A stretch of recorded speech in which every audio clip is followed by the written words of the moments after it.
համեցեք։ Շնորհակալություն, մեծարգո փոխոսնակ, հարգելի գործընկերներ։ Այսօր այս դահլիճում բազմաթիվ հարցեր հնչեցին, ես ուզում եմ դրանց բոլորին անդրադառնալ, բայց մինչ այդ ուզում եմ ասել, կներեք, անսպասելի էր տեղերով փոխվելը, շնչառությունս պիտի կարգավորեմ։ Ուզում եմ Տիկին Գյուրեղյան, շատ շնորհակալ եմ ձեր գնահատականի համար, վստահ եմ այն պայմանավորված է մեր կառուցողական քննարկումներով եւ ակտիվ մասնակցությամբ հանձնաժողովի աշխատանքներին, բայց ուզում եմ տեղեկացնել, որ ես ինքս չեմ դիմել, որ թեկնածու որպես չեմ առաջադրվել եւ այնպես չի, որ ինչ-որ տարօրինակ բան է կատարվել։ Թեկնածուների միջև կատարվել է ընտրություն եւ ես վստահ եմ, որ ամեն շատ լավ է լինելու։ Իհարկե Տիկին Հունանյանին կանդրադառնամ ամենավերջում, շատ կարեւոր հարցեր էստեղ բարձրացվեցին, ուզում եմ հերթականությամբ դրանց անդրադառնալ։ Խոսեցինք նպատակային կրթության մասին, այսինքն այն, որ մարզերում եւ շատ շրջաններում, շատ համայնքներում մենք չունենք նեղ մասնագետներ, ես ուզում եմ հիշեցնել, որ Ազգային ժողովի առողջապահության հանձնաժողովը այն ժամանակ իդեմս հատկապես Նարեկ Զեյնալյանի եւ ինձ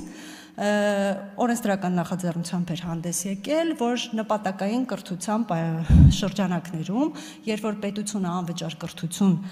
պատրաստ է վճարել ինչ-որ մեկի կրթության համար, ապա պայմանը այն է, որ հետո գերատեսչությունը լիազոր մարմինը այդ մասնագետին պիտի ուղարկի այն մարզ, այն համայնք, այն շրջան, որտեղ որ այդ մասնագետի կարիքը կա։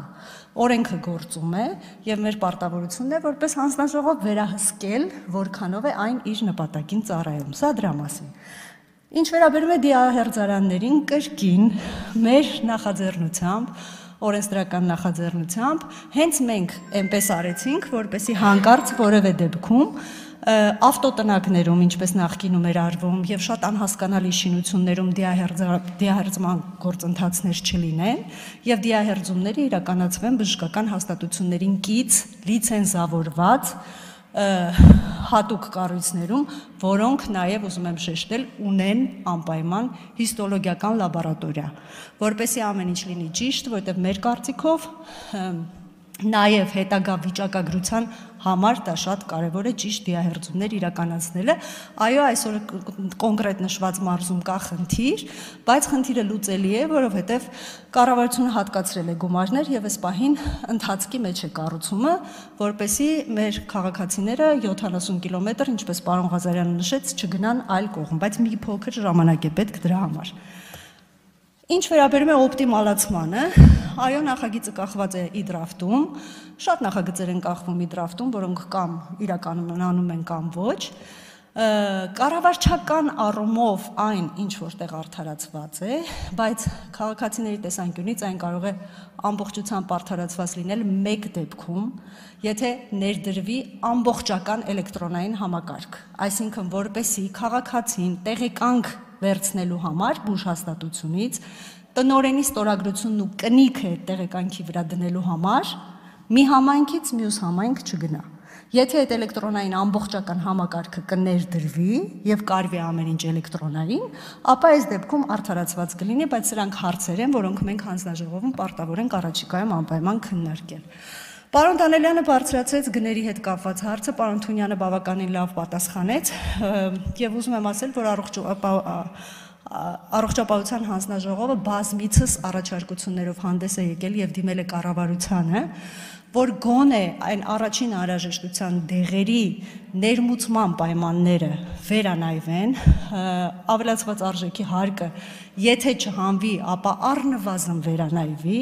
եւ հավելագինը հնարավորինս եթե չհանվի ամբողջությամբ, հնարավորինս նվազեցվի։ Այս առաջարկությամբ մենք տարիներ շարունակ հանդես ենք գալիս եւ կառավարությունը վերջին շրջանում համենայն դեպս այս հարցը քննարկում է, ընդհանուր առմամբ պետության բյուջեի ճիշտ կարգավորման շրջանակներում հուսով եմ, որ որոշում անպայման կընդունի եւ նաեւ կարծում եմ, որ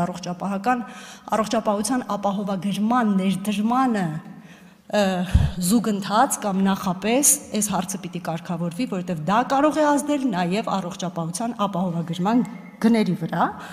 Սա եւս առողջապահության հանձնաժողովի հիմնական խնդիրներից մեկն է եղել։ Եվ նաեւ այստեղ ուրիշ մի հատ հարց էլ կա, տեսեք, խոսեցիք չգրանցված դեղերի մասին, եթե չեմ սխալվում, Տիկին Խամոյանը այս հարցը բարձրացրեց, այո, մենք ունենք նման խնդիր եւ դա հերքելն ուղղակի անիմաստ է,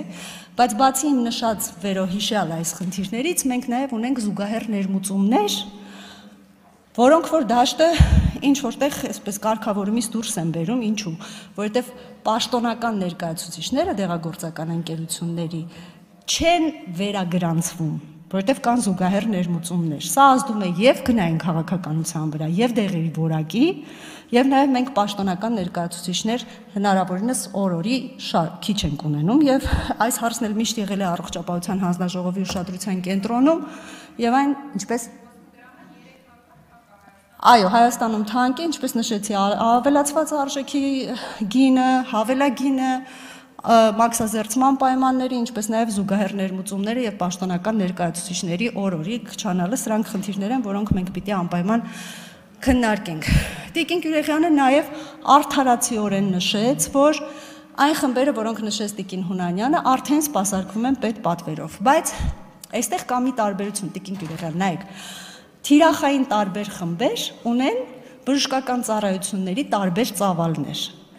Այս խմբերին հենց առաջին փուլով ապահովագրություն մտցնելով մենք ունիֆիկացնում ենք ծառայությունների համակարգը եւ մեծացնում ենք տրամադրվող ծառայությունների ծավալը։ Սա է պատճառը, որ թիրախային առաջին խմբում հայտնվել են հենց նրանք, բայց մենք առաջիկայում իհարկե, երբ որ օրենքը կգա ազգային ժողով, շատ մեծ խորությամբ կքննարկենք եւ ես սատարում եմ պարոն Թունյանի առաջարկությանը ունենալ առանձին հանձնաժողով, որտեղ հուսով եմ բոլորս ներգրաված կլինենք, որովհետեւ այնուամենայնիվ առողջությունը բոլորիս պահպանման խնդիրն է, ինչպես մեր, այնպես էլ մեր հարազատների։ Նաեւ պետպատվերին եմ ուզում անդրադառնալ։ Այո, չեմ պատրաստվում հերքել, մենք ունենք խնդիր։ Տարվա ինչ-որ մի հատվածից պետպատվերներին, չնայած որ կառավարությունը մեծ ջանքեր է գործադրել եւ այդ ծավալը ու տրամադրվող գումարները շատ մեծացրել է, բայց եթե ձեզ իմ կարծիքը հետաքրքիր է, ապա ես կարծում եմ, որ մենք ունենք հավանաբար ենթադրում եմ պլանավորման եւ կառավարման խնդիր։ Ինչու եմ ասում, մենք տարեցտարի դիմելիության աճ ենք ունենում եւ սա բնականon աճ է եւ տեսանելի։ Եթե մենք ամեն տարի հաշվարկենք դիմելիության աճի տեմպը եւ հաջորդ տարվա բյուջեում ներառենք ենթադրվող դիմելիության չափով գումարների հատկացում, ապա մենք ամենայն հավանականությամբ այս խնդիրը չենք ունենա, որովհետև միևնույն է, քաղաքացուն առանց ծառայությունների մատուցման ոչ մեկ չի թողնում եւ այդ ծառայությունների մատուցումը իրականություն դարձնելու համար այլ ծրագրերից բերվում են գումարներ, որոնք տրվում են պետպատվերին։ Մենք կարող ենք գնալ կամ այս ճանապարհով կամ երկրորդ լուծումն էլ ես ունեմ, որը որ եռամսյակը 1 դժվարամատչելի ծառայությունների 1 շաբաթով դադարեցումն է, որովհետև մենք այս տարի ունեցանք խնդիր, որ օգոստոսի 18-ից մինչև նոյեմբերի 18-ը որոշ ծառայություններ այո կասեցվեցին պետպատվերը գումարները սպառելու պատճառով։ Եթե մենք եռամսյակը 1 շաբաթով կարողանանք դրանք կասեցնել, ինչ որտեղ դրանք կդառնան կառավարելի։ Հուսով եմ, որ բոլոր հիմնական հնչած հարցերին պատասխանեցի, չնայած էլի հարցեր եղան, բայց ընթացքում կարծում եմ մենք այդ հարցերը բոլորը կարող ենք քննարկել։ Եվ քանի որ ինձ հատկացված եթերաժամը սպառվում է, ես ուզում եմ անդրադառնալ նաև Տիկին Հունանյանի թեկնածությանը։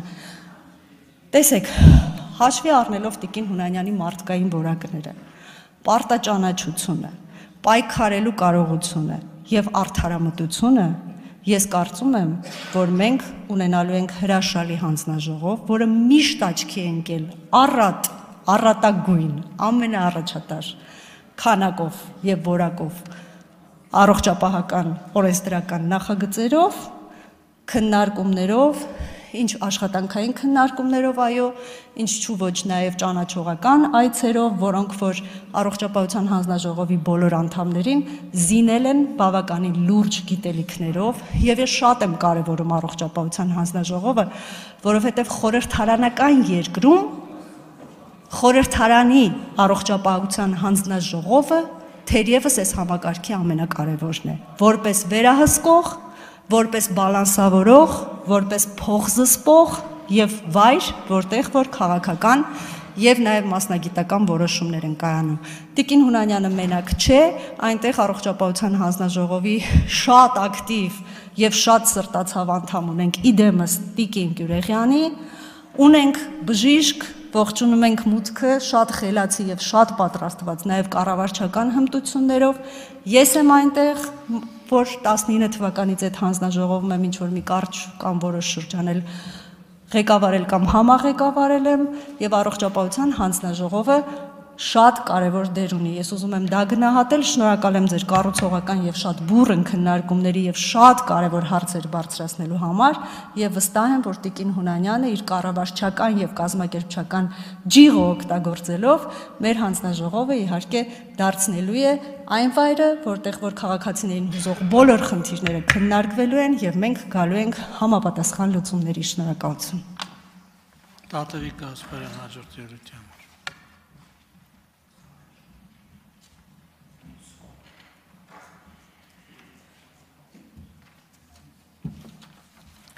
Շնորհակալություն, հարգարժան փոխխոսնակ, հարգելի գործընկերներ, համակ ուշադրությամբ լսել եմ մեր ընդդիմադիր գործընկերների ելույթները եւ ինձ մոտ մի հարց